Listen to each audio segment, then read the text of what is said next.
खूबसूरत यात्रा के साथ आप आगे बढ़ रहे हैं और वो भी तब जब आपको धमकी दी गई था कि जब मैं वहाँ ड्यूटी पर था और पिताजी रक्षा मंत्री थे कि जो सेंटर में बैठे हैं वो इसी कमरे में बैठे हैं, बड़े नगर में बैठे हैं, क्योंकि अगर सुरक्षा एजेंसी को सुधार होगा तो आम नागरिक जो उनके साथ रहते हैं उनका भी सुधार होगा। अच्छा लग रहा है। वो तो जो जितनी उम्मीद थी उससे अधिक। लोगों में इस बात को लेकर भी चर्चा है कि अगर आप चाहते एक बड़ी जनसभा करते, एक दिन काफी संख्या में लोगों का हुजूम उमड़ता, पर आपने चुना कि डोर टू डोर जाया जाए, वहां पे नॉक किया जाए। यहाँ कई बार आया हुआ हूँ और कुछ न कुछ समाधान कहीं ना कहीं छोटा मोटा कुछ निकला है। ये काम हुआ ही होगा, इसलिए तो आंकड़े दिख रहे हैं। विधायक रविंद्र सिंह भाटी ने यहाँ बॉर्डर पर सुरक्षा कर्मी तैनात हैं, बीएसएफ तैनात है। समस्या लाइसेंस हथियार की नहीं है, समस्या अवैध हथियार की है। एक बयान हरीश चौधरी जो एक समय में आपके सारथी रहे, उनकी तरफ से भी दिया गया और उनकी नागरिकता तो लगभग सब क्लियर हो गया है, लेकिन उनके वो अभी भी भूमिहीन है। थार की माटी के वीर सपूत जिनमें सेना की बहादुरी और साथ ही राजनीति की समझ दोनों कूट कूट कर भरी है, ऐसी ही शख्सियत इस वक्त हमारे साथ है। जसोल साहब, आपका बहुत बहुत स्वागत। धन्यवाद। एक बहुत खूबसूरत यात्रा के साथ आप आगे बढ़ रहे हैं और वो भी तब जब आपको धमकी दी गई, डराया गया, उसके बाद भी वो जोश जज्बा बरकरार और बॉर्डर पर खड़े होकर संदेश दे रहे हैं।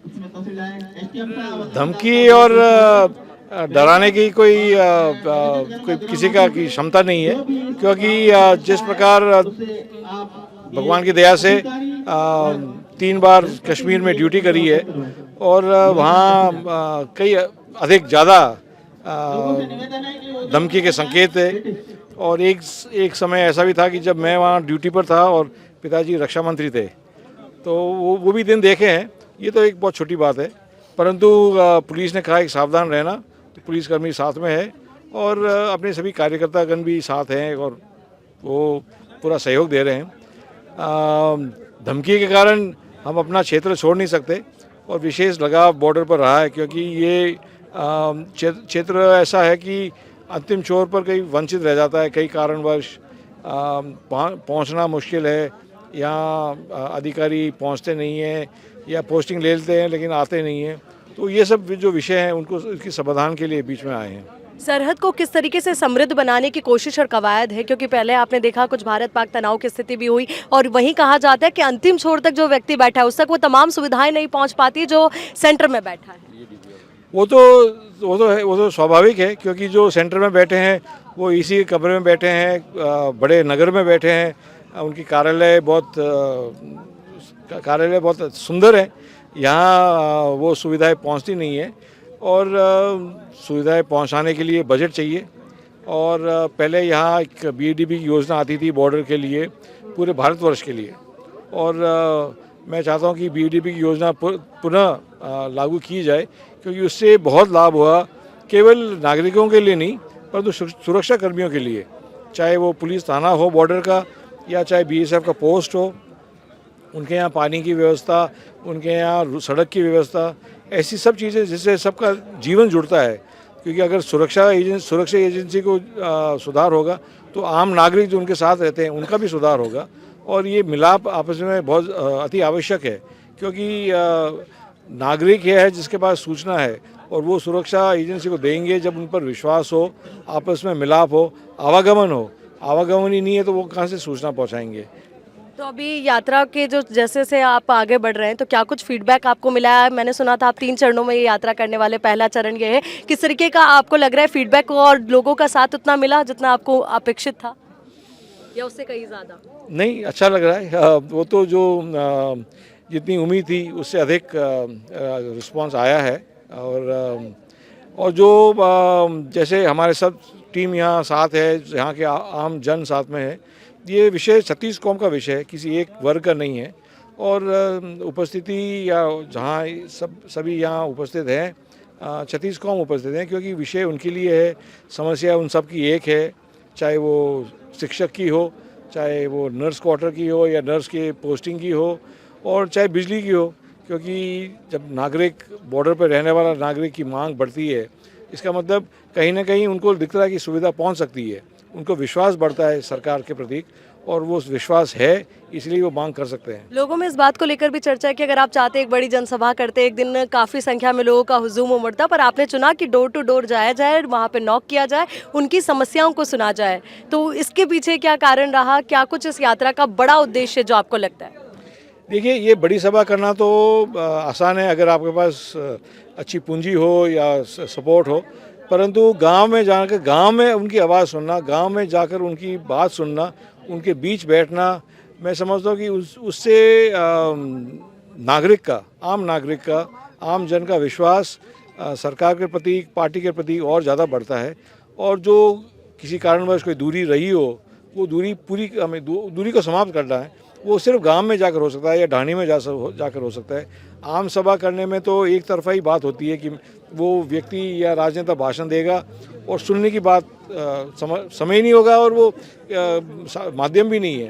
गांव में, गांव की चौपाल में बैठकर, एक जाजम पर बैठकर वो चर्चा हो सकती है, और चर्चा होने से ही आगे बात पहुंचा सकते हैं। सरहदी क्षेत्र में जब आप इस तरीके की यात्रा करें, दौरा करें, तो लोग कह रहे हैं कि पानी की समस्या बहुत बड़ी है जो काफ़ी समय से यथावत बनी हुई है। दूसरी ओर बिजली की समस्या, आज यही वजह है कि तमाम जो 36 कौम के लोग हैं वो यहाँ आए और उन्होंने कहा कि हमारे दर्द दिल का मर्ज आप ही लेकर आएंगे।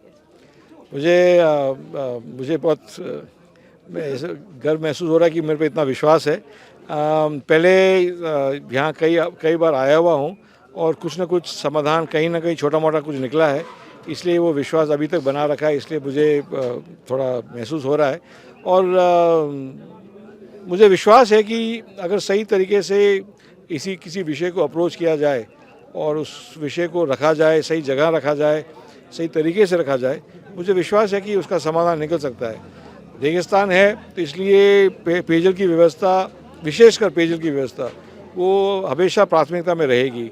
क्योंकि आप देखिए, अब पेयजल की व्यवस्था केवल हमारे लिए नहीं है, कि हमारे साथ पशु जुड़े हुए हैं, और हम ठीक है आजकल खेती है, परंतु पहले तो यहाँ सब पशुधन पर जीवन आधारित था, तो पशुओं के लिए भी वो इतनी व्यवस्था करनी हमें, और वो इतनी ही ज़रूरी है। बीजेपी अपने 2 साल के सुशासन को सेलिब्रेट करी, उसको आप कैसे देखते हैं? क्या वाकई में उतना काम हुआ? नहीं, काम हुआ ही होगा, इसलिए तो आंकड़े दिख रहे हैं। और अगर काम नहीं होता तो आंकड़े दिखते नहीं, या कैसे आप ऐसे झूठे झांसे तो दे नहीं सकते। आंकड़े दिख रहे हैं, कहीं ना कहीं काम हो रहा है, और कोई प्रोसेस में है, क्योंकि सरकारी प्रोसेस ऐसा है कि कहीं किसी विषय पर कोई टेंडर निकलेगा, उस पर वो बिडिंग होगी, जो भी ठेकेदार करते हैं, उसमें समय लगता है, लेकिन बाकी तो कई विषय ऐसे हैं जिनका समाधान भी निकला है। आने वाले समय में क्या कुछ और आपको उम्मीदें यहाँ से नजर आई? आपने जब लोगों की मन की बात को सुना है यहाँ से, तो क्या लगता है कि किन क्षेत्रों पे सबसे ज़्यादा फोकस होना चाहिए, या यहाँ के थार वासी, सरहदी वासी क्या चाहते हैं? यहाँ वर्तमान में मैं कहूँगा कि अगर मुझे 1, 2, 3 कुछ सूची बनानी है, तो 1 पर तो हमेशा पेयजल की व्यवस्था रहेगी, और वो हमेशा मेरे राजनीतिक जीवन में अभी तक प्राथमिकता रही है। क्योंकि भौगोलिक कठिनाइयाँ ऐसी है, भौगोलिक परिस्थितियाँ ऐसी है, तो पेयजल की व्यवस्था को सुधारना हमेशा अति आवश्यक रहेगा। और आज जिस प्रकार गांव में विकास हुए हैं, तो लोग अभी भी चाहते हैं कि अपने बच्चों को गांव में ही पढ़ाया जाए। उनको अभी भी लगता है कि गांव में पढ़े तो अच्छा रहेगा, संस्कार के हिसाब से, संपर्क के हिसाब से, और परिवार के हिसाब से। तो गांव में टीचर की पोस्टिंग, पद स्वीकृत कराना, कई जगह विद्यालय क्रमोन्नत हुए हैं, लेकिन अभी तक वहाँ मास्टर की पोस्टिंग हुई नहीं है, वो पद अभी तक स्वीकृत नहीं हुए हैं, तो वो कराना मेरे लिए दूसरा नंबर पर रहेगा। और तीसरा नंबर, जहाँ स्वास्थ्य केंद्र बने हुए हैं, ANM की पोस्टिंग, क्योंकि अभी भी जनसंख्या है जो बाहर जा नहीं सकती, गरीबी के कारण, साधन के कारण, और गांव में ANM की पोस्टिंग अगर हो जाए तो स्वास्थ्य की जो विषय है, स्वास्थ्य की जो समस्या है, उसका कई हद तक समाधान निकल सकता है। खेती के लिए बिजली आवश्यक है, परंतु वो उसके इस सूची में नंबर 4 पर रहेगी मेरे लिए। पेयजल की व्यवस्था सबसे नंबर 1 है। आपकी यात्रा के इतर अगर मैं कुछ सवाल पूछूं करंट टॉपिक्स को लेकर, श्री विधायक रविंद्र सिंह भाटी ने एक लाइसेंस को लेकर, हथियारों को लेकर बयान दिया, उसको लेकर आप क्या रुख रखते हैं? क्या आपको लगता है कि वाकई में इतना इजीली लाइसेंस देना चाहिए, या इस पर सोच विचार करके विमर्श? देखिए, लाइसेंस तो पहले सन 86 में नागरिक को लाइसेंस मिलता था, जिसमें 5 हथियार मिलते थे। फिर करके 86 में 3 हुआ, अब 2 हुआ। यहाँ बॉर्डर पर सुरक्षाकर्मी तैनात हैं, बीएसएफ तैनात है, तारबंदी लगी हुई है और बॉर्डर के थाने भी हैं। तो उससे अधिक हथियार होना मुझे कोई ऐसा दिखता नहीं कि आवश्यकता है। और जो आंकड़े हैं, सरकारी आंकड़े हैं, भारत सरकार के आंकड़े हैं, गृह मंत्रालय के, लाइसेंस हथियार का दुरुपयोग भारत में कम होता है। समस्या लाइसेंस हथियार की नहीं है, समस्या अवैध हथियार की है। उस पर अगर निगरानी की जाए तो उस पर ज़्यादा ध्यान देना चाहिए लाइसेंस हथियार के अलावा। बिल्कुल। और एक बयान हरीश चौधरी जो एक समय में आपके सारथी रहे, उनकी तरफ से भी दिया गया। उन्होंने कहा कि जो बाड़मेर जैसलमेर के जो लीडर्स है बीजेपी के, वो सिर्फ जातिवाद कर रहे हैं, जबकि जो काम होने चाहिए थे वो काम नहीं हो रहे, जो मुद्दे होने चाहिए थे उन पर फोकस नहीं हो रहा। उसको लेकर आप क्या कहेंगे? ऐसे आरोप लगाना तो बहुत आसान है, परंतु मेरे साथ जो भी दिख रहा है आपको, 36 कौम साथ काम कर रही है। मैं नहीं कह रहा कि मेरे लीडरशिप में कर रही है, लेकिन सभी काम कर रहे हैं, सभी एक साथ काम कर रहे हैं। और भारतीय जनता पार्टी जो मूल सिद्धांत है भारतीय जनता पार्टी के, भारत के प्रत्येक नागरिक के लिए, इसमें कोई जातिवाद का विषय है ही नहीं।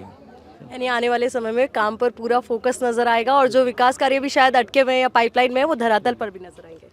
हाँ, आएंगे। और कई ऐसे स्थानीय मुद्दे हैं जो बाहर दूसरे तहसील में भी नहीं होंगे। जैसे पाक विस्थापित जो यहाँ हैं, अधिकतम गांव यहाँ पाक विस्थापितों से हैं रहने वाले, और उनकी नागरिकता तो लगभग सब क्लियर हो गया है, लेकिन वो अभी भी भूमिहीन है। और कई जगह सिटी के अंदर जो पाक विस्थापित है, उनके नागरिकता वाला विषय भी है। तो ये कई ऐसी विशेष मुद्दे हैं जो हमारे एरिया से बाहर है नहीं, इस एरिया के हैं, और इनको आगे ले जाना बहुत अति आवश्यक है। यानी कि एक पूरा खाका तैयार किया जाएगा जो सेंटर और स्टेट गवर्नमेंट दोनों तक पहुंचा। दोनों के लिए है, क्योंकि कई विषय भारत सरकार के हैं। मैं आपको एक छोटा सा उदाहरण देता हूँ।